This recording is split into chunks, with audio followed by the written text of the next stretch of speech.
Hi అండి, good morning. అందరూ ఎలా ఉన్నారా? బాగున్నారా? నేనైతే చాలా బాగున్నాను. ఇవేంటనుకుంటున్నారా? రోస్టెడ్ ఓట్స్ అండి. ఈ ఓట్స్ని నేనైతే కొంచెం పాలు వేసి ఇలా కలిపి ఇలా ఉడకబెడుతున్నాను. ఇది దేనికంటే బ్రేక్ఫాస్ట్ కోసం చూస్తున్నారు కదా. కువైట్లో ఈరోజు మా బ్రేక్ఫాస్ట్ రోస్టెడ్ ఓట్స్ అండి.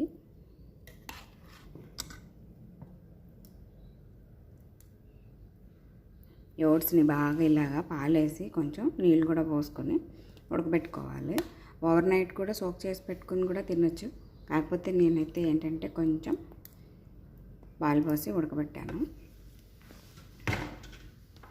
ఇది ఉడికిన తర్వాత ఒక బౌల్లో తీసుకొని దీంట్లో కొంచెం హనీ వేసుకొని తినడం అంతే.